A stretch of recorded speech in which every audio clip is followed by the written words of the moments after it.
Сәлеметсіздер ме, құрметті оқушылар? Бүгін сабақта біз дұрыс көп бұрыштар туралы білімімізді кеңейтеміз. Сабақтың мақсаты дұрыс көп жақтардың анықтамасын білу, дұрыс көп жақтардың түрлерін ажырату. Бүгінгі сабақтың эпиграфы болып табылатын Льюис Кэрролдың сөздеріне назар аударыңыз. Дұрыс көп жақтар өте аз, бірақ саны аз болса да, көп жақтар қатары әртүрлі ғылымдардың тереңдігіне жете алды. Барлық жақтары өзара тең дұрыс көп бұрыштар және әрбір төбесінде түйісетін қырлардың саны бірдей болатын дөңес көп жақты дұрыс көп жақ деп атайды. Дұрыс көп жақтың 5 түрі болады.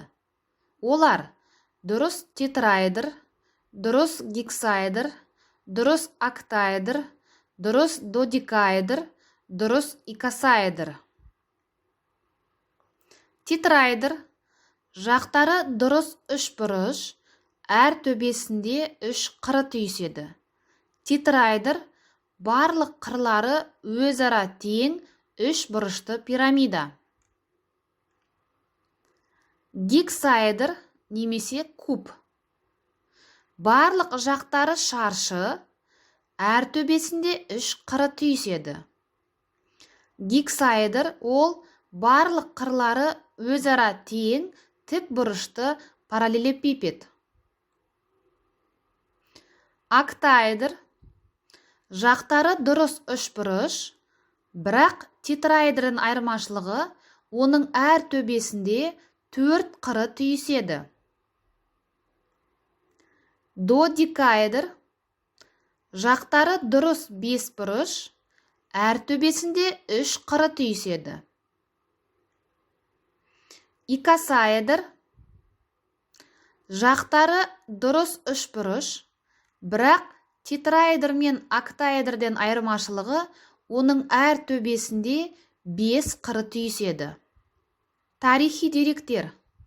Көп жақтардың түрлері мен қасиеттерін ғалымдар көп ғасырлар бойы зерттеген.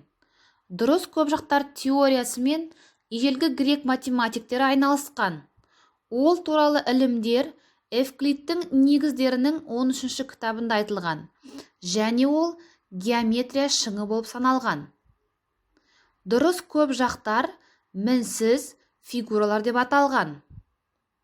Дұрыс көп жақтардың қасиеттері туралы ең алғаш рет грек ғалымы Платон тапты.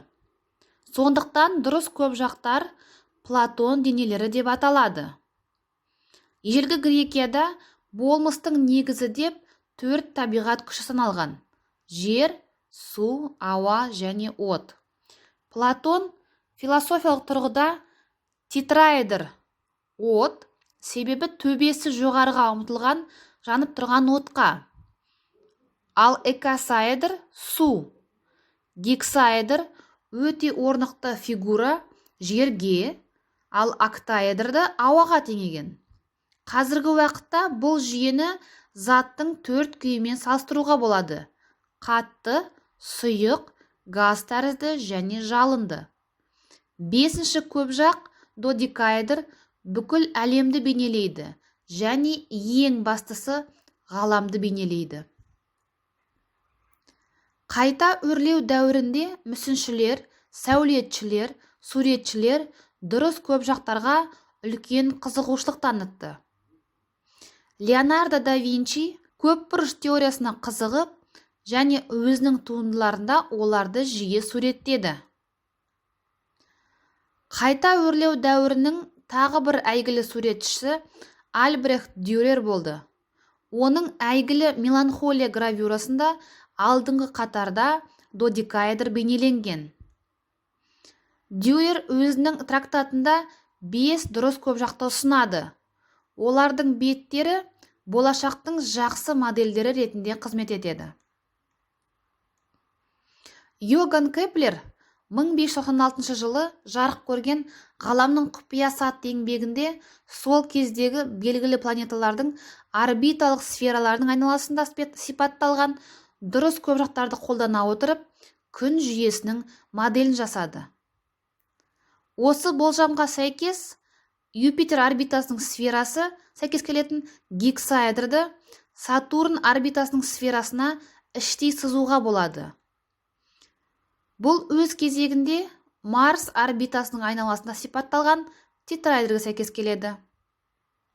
Додекаэдр Марс орбитасының сферасына сәйкес келеді. Оған Жер орбитасының сферасы сәйкес келеді. Ол Венера орбитасының сферасы жазылған икосаэдрдің жанында сипатталған. Бұл планетаның сферасы Меркурий сферасы сәйкес келетін октаэдрдің жанында сипатталған. Күн жүйесінің бұл моделі Кеплердің ғарыш кубогы деп аталды. Бірақ бізге дұрыс көпжақтардың атауы ежелгі Грециядан келді. Сондықтан оларға деген қызығушылық сол кезде пайда болды. Келесі тапсырмаларды қарастырайық. Бірінші тапсырма: ғаламторды пайдаланып, ежелгі грек математиктері көп жақты қалай атағанын және ол сөздің тура мағынасы нені білдіргенін табыңыздар. Енді біз ғылыми гипотезалар мен өмір философиясынан ғылыми фактілерге көшейік. Кез келген көп жақтарды зерттей отырып, олардың қанша жақтары, төбелері, қырлары бар екенін есептеуге болады. Мен сіздерге Платон денелерінің көрсетілген элементтердің санын есептеп, олардың нәтижелерін кестеге енгізуді ұсынамын. Сонымен екінші тапсырма: көп жақтардың элементтерін санап, кестені толтырыңыз. Біз дұрыс тетраэдр, гексаэдр, октаэдр, додекаэдр, икосаэдрлардың жақтарының, төбелерінің және қырларының санын есептейік. Өз жауаптарыңызды тексеріп алыңыздар. Келесі Эйлер формуласы, зерттеу жұмысы. Үшінші тапсырма: кестеде алынған деректерді талдаңыз. Кестені талдай отырып, сұрақ туындайды. Әр бағандағы сандардың өсуінде заңдылық байқала ма? Жоқ, мысалы, жақтарының саны деген бағанда заңдылық байқалатын сияқты. Яғни 4-ке 2-ні қоссақ 6 болады, 6-ға 2-ні қоссақ 8 болады. Бірақ әрі қарай ол заңдылық бұзылып тұр. Себебі 8-ге 2-ні қоссақ 12-ге тең бола ма? Немесе 12-ге 2-ні қоссақ 20 шыға ма? Ал төбелердің саны мен қырлардың саны деген бағандарда ешқандай заңдылық байқалмайды. Енді 2 жақтардың саны мен төбелердің саны деген бағандағы сандардың қосындысын қарастырайық. Онда есептеулеріміздің жаңа кестесін құрамыз. Пайда болған кестеге назар аударыңыз. Сіз қандай заңдылықты байқадыңыз? Шыққан заңдылықты келесідей тұжырымдайық. Кез келген дұрыс көп жақ үшін жақтары мен төбелерінің санының қосындысы 2-ге арттырылған қырларының санына тең. Бұл Эйлер формуласы. Кез келген дұрыс көп жақ үшін жақтар саны қосу төбелер саны азайту қырлар саны 2-ге тең екен. Кез келген дұрыс көп жақ үшін олардың жақтары, төбелері мен қырларының арасындағы заңдылықты ашқан неміс математигі әрі физигі Леонард Эйлер. Дұрыс көп жақтардың бұл тамаша қасиетін оны ашқан көрнекті швейцар математигі Леонард Эйлердің құрметіне Эйлерлік сипаттама деп атайды. Бұл формуланы есте сақтаңыз. Ол кейбір есептерді шешу үшін пайдалы болады. Ал енді келесі тапсырманы үйде орындаңыздар. Суретте бейнеленген дөңес емес дұрыс көп жақтар туралы мәліметтерді табыңыз. Дұрыс көп жақтар арқасында геометриялық фигуралардың таңғажайып қасиеттері ғана емес, сонымен қатар табиғи үйлесімдікті тану жолдары да ашылады. Ғаламдар дұрыс дөңес көп жақтарды жақсы зерттеді. Мұндай көп жақтардың тек 5 түрі бар екенін дәлелдеді. Бірақ адамның өзі оларды ойлап тапты ма? Мүмкін жоқ. Ол оларды табиғаттан алды. Бүгін біз дұрыс көпжақтардың 5 түрі бар екенін білдік. Көпжақтар тарихына саяхат жасадық. Көптеген қызықты нәрселерді білдік. Эйлер формуласын аштық. Барлық білгендеріңіз есептерді шешуде сізге пайдалы болады.